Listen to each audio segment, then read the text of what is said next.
What ingenious ways did Indigenous people use to deal with bushfires in the ancient past? Were the fires so bad thousands of years ago? Stay with me, Ilan Kelman, to find out what's behind Australia's wildfire destruction in the latest episode of our series, The Science of Disasters.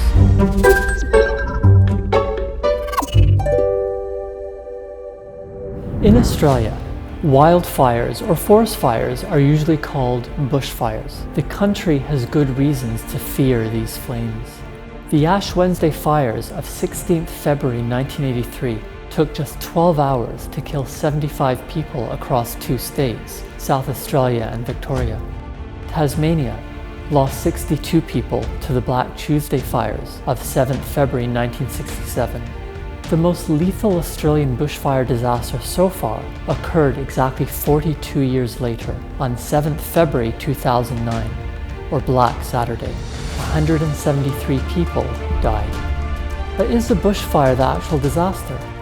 Must we stop the flames because we cannot avoid or escape them? Or are there other factors at play, making the bushfires merely one ingredient within the recipe, which then produces all that death and destruction? Understanding bushfire disasters is not straightforward because it is about human society interaction, again showing how vulnerabilities rather than hazards cause disasters. Indigenous Australians managed fires for tens of thousands of years. They set controlled burns to alter the environment for maintaining tracks, trapping animals, and avoiding the buildup of burnable fuel, which could lead to large conflagrations.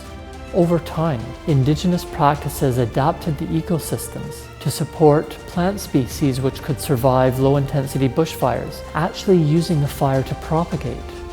Fire was part of land use and land management, integrated into human needs, among other environmental adjustments, although we do not really know how many fire disasters the Indigenous Australians might have caused, nor how many of them perished in the flames.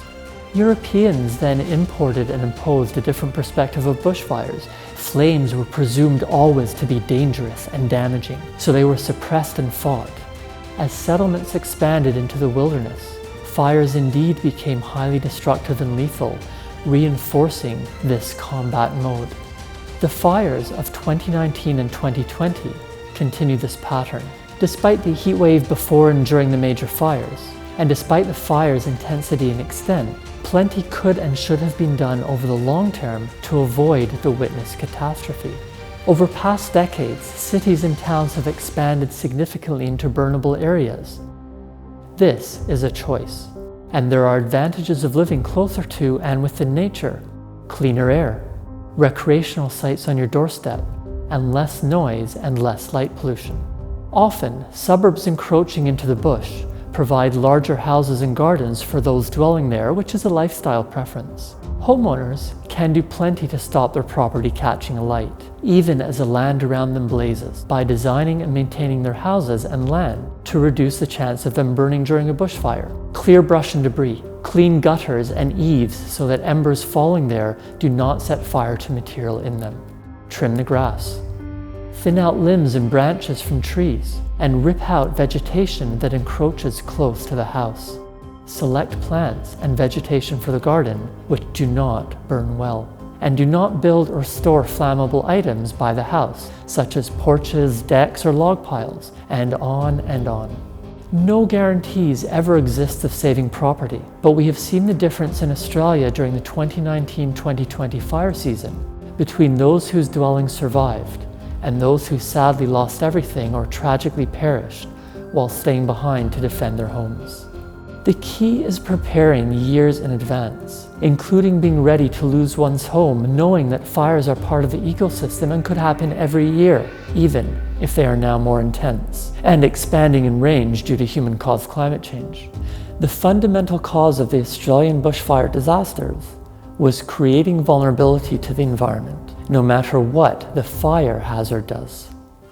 We know about tsunamis before they happen, so why can't we save more lives? Join me, Ilan Kelman, to find out in the next episode of The Science of Disasters. Why not subscribe and watch the full series? Click on the bell to hear when new episodes are available.